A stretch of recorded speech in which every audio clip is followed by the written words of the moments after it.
So the second track is a track called Lose It, and again this was made in Ableton Live and then mixed down in Logic.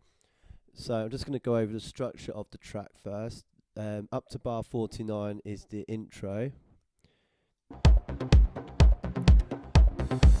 Well, you could arguably say up till bar 33 is the intro, and then there's a breakdown, and then the beat comes in properly here at 49.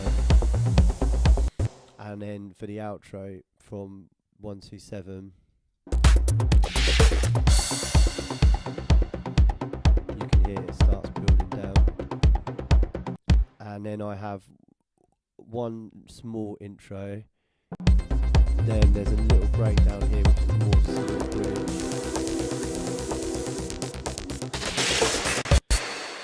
And then I have two kind of main sections, a main breakdown here, which is in the middle, and then kind of a little bridge here. And then the main sections sound like this.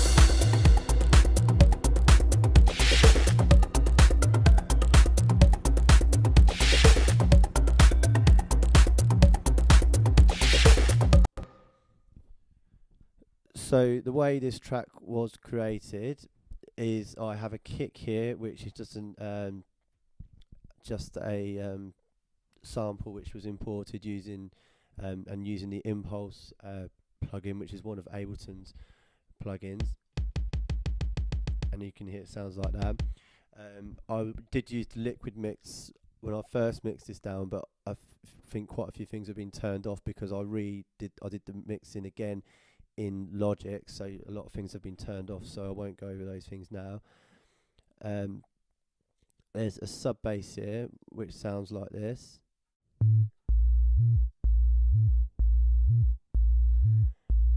and again this was using sub boom bass.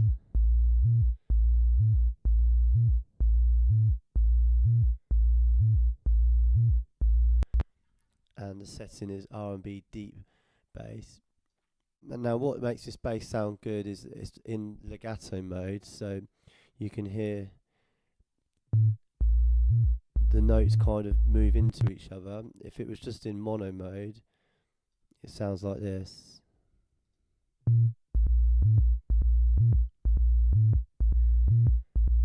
And doesn't have the kind of same sort of funky sound as it does in legato mode.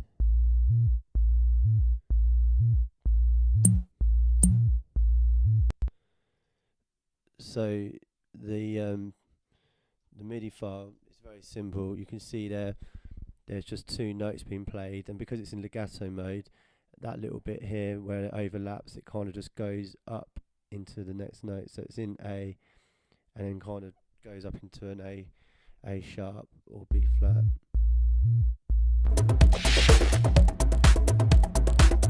That's what it sounds like in the mix.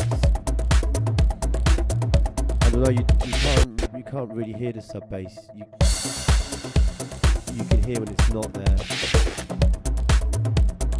And I think that's a good sign of a good sub bass, is when you can't really hear it, or you don't notice it, and then you take it out, and then you suddenly think, oh yeah, there it is. So then there was quite a lot of percussion used in this track. So I've got some hats here, which sound like this. Now this is just a sample from a sample pack, and I've just taken a lot of the EQ out, so the low end out. So this is what it would have sounded like, and I've just taken out the very high bit, so you can hear it's just a bit. There's some other hats here,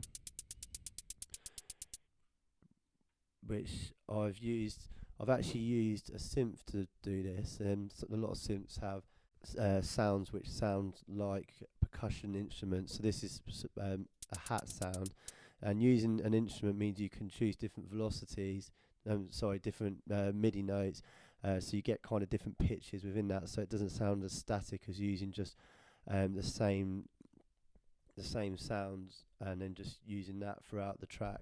It gives it a bit more of a movement, So you can kind of hear that. It sounds like different hits, so it sounds a bit more like what a live drummer would sound like. There's also some bongos here which have been done in the same way. They're actually using the same MIDI pattern, so they actually will play quite well together.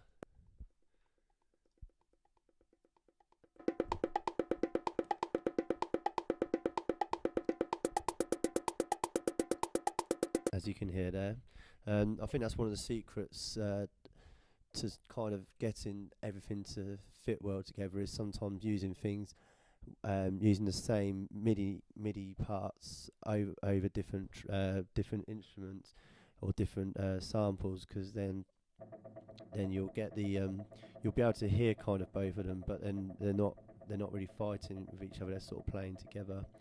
So then there's also a snare here. Again, it's just a sample that's been brought into Impulse. It sounds like that. That's just playing on the 2 and the 4. And there's a conga pattern here as well.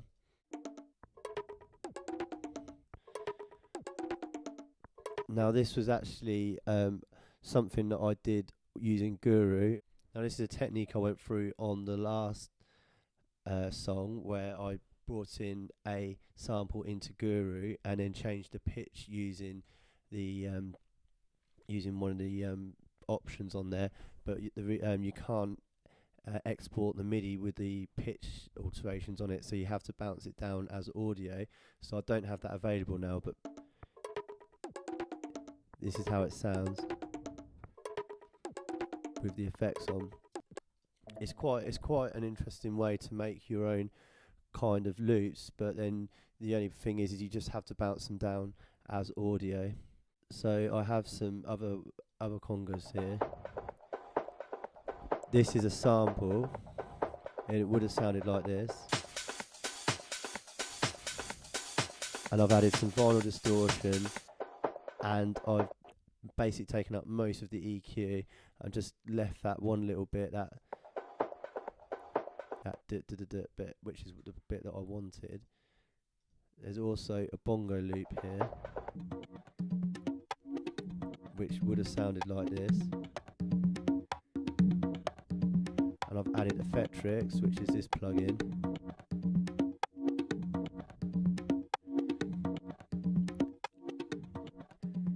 And also some chorus. I have used quite a few samples in this track, but what I've done is I've manipulated them so they don't sound like the originals, so they're not noticeable where they would have come from, and it's not noticeable what is samples and what is my own work, which I think sounds quite good. In the breakdown I have an arpeggiated kind of sound which sounds like this.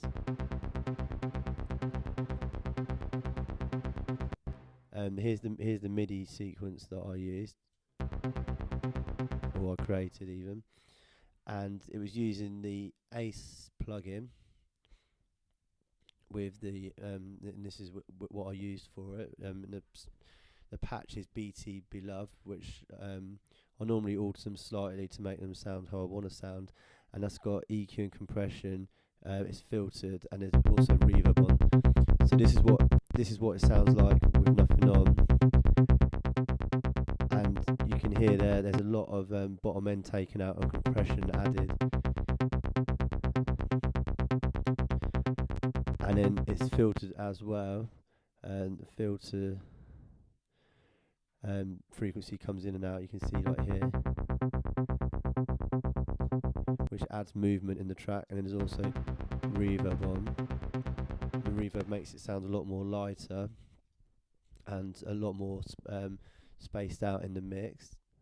So then the main kind of riff sound, that's the MIDI notes that I played, so it kind of just goes up. That's it going up, and then that's it going back down again. So it kind of, it's almost like it's talking to each other.